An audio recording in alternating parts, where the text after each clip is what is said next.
child ano niya?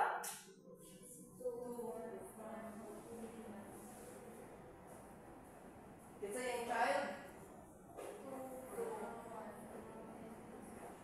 Okay, mana yung child? Si Tu, si From, si Heading, o si Body. Wala siya isang child, kaya wala may understood ano yung mga child. Okay, ito rin lagi mo. Okay, mana siya ang XML3. So XML documents form a tree structure that starts at the root and the branches to the leaves. So sa kanyang example, na ating root element, follow ana is ang child. So if napagi under ang child, which is ang yung mga subchild, dila din mo siya i-cluster kung aso siya natulong na child. So for example, sa example na ito ganina, first ginana is ang root, which is ang node. So under sa root is the actual child, which is for a child. To, from, any, body. So if napagin siya under anang subchild, ayan na dayon ka mo, connect na po dayon. So yung na siya. So based sa inyong hanggi ko ganina yung mga Fiona, yaman nagikan nga po na exam. Wala mo na ka-drawing ko kaya in-exam 3. Sige, mag-practice na yan kung lala ko niya. So i-explain sa natin kung sa mga galang anin na sa exam. So what's the difference between sa XML o HTML? So HTML is an hypertext markup language that is focuses on displaying content and structuring web pages for browsers to understand and render visually. So meaning ang HTML yun, the focus na din siya on displaying design, on creating design, presenting a design. While an XML is an extensible markup language that is designed for data storage and exchange in format readable by both machines and humans. So it defines the structure of data, not how it is presented. So matong giingon ganina ang XML view, ang yan naging gamitan na is to store or transport data. While an HTML is to display design, make design, yung na. So, digit sila pareha, mas tingnan pa na sila yung ML. ML, kaya use sila old tags.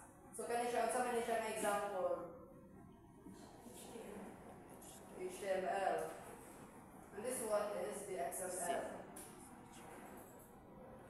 So, XML is self-describing syntax. It's because dali lagi kinaka siya masabtan, mas kitanan pa nato kabalo nato kinsa ang child, kinsa ang root, kinsa ang subchild. So for this example, kinsa yung root ani? Ang child. Si book lang. Delete na best title author. Ang child ay si book lang yun. And then, ang subchild dahil sa book is ang title, author, year, and price.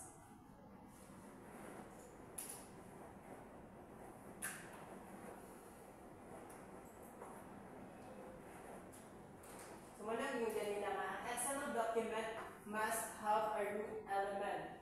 So, meaning to say, kanin root element, huwag na siya ang parents of all elements. So, the XML documents must contain one root that is the parent of all other elements. So, kagsahon na ito code sa yung mga purpose anin. First is, kung ang XML syntax rules. First, big makita na ito sa isang XML document is the XML prologue. Muna siya. Ang XML prologue is optional. Pwede wala, pwede po na. Pero it is better na mugamit kita pwede sa good practice video if mugamit ang XML prologue. And if mabutan na litag prologue, it comes first in the document. Siya di permi una makita, dili ang root. Kaya ang root syntax na makita nato. Kaya siya kay standard na maganda siya nga code. Hindi na siya mabaliban, hindi na ninyo pwede puli-pulihan. So,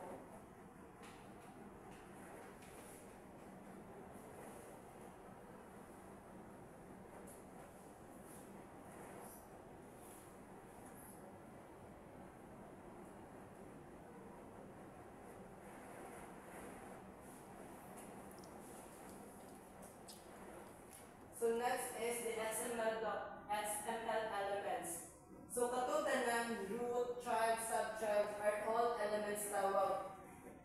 So the XML elements is everything from including the element start tab to including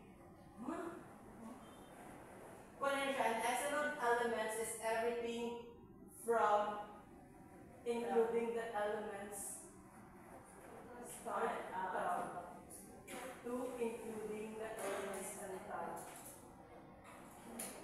And elements with no content is said to be empty. So, muna natapon sa XML. So, ang kaning XML, kaya naman nasa title, kaya under ang title, between na siya, kaya everyday Italian, pwede mawala na siya ay sulod. Basahon nga po na niya, maski wala siya sulod. Kung basahon siya niya, wala siya kanang unod dito, pero basahon nga po niya, naagit ang title na tag. Yung nana natapuan sa XML. So, maski wala siya sulod, it is said to be empty. Basahon nga po niya, maski wala siya sulod. So, next is an XML attributes. XML elements can have attributes. So, just like the HTML. So, attributes are designed to contain data related to a specific element. So, XML attributes must be quoted. So for this example, wala kitang book na siya category. Kanang category is muna siyang attributes. And if ever dali nga magutang ng attributes, dapat na-upload siya attributes value, which is naka-code din na siya either katong duha or katong single quote. Ayaw din siya kalimta kaya dili din siya ibasahon if ever na wala din siya naka-indicate. So, maski asaan na nga element, pwede ninyo buhatan o attributes. Pwede ninyo buhatan. Example, kaya yung nga bookstore. Pwede na siya ninyo buhatan ng bookstore, attributes dahil nga name, tapos national bookstore. Pwede na tanan elements, including the root, child, subchild, pwede butangan yung attributes. It depends din sa inyo ang saan ninyo pagsabot. Kaya mo magkapa naghimuan na, dapat nasabtan ninyo ang inyong hanggimuan na XML documents. So even the here, pwede ninyo butangan o kung sana o kanang attributes. Basta lang, butangan ninyo attributes name itong sundan lang. And it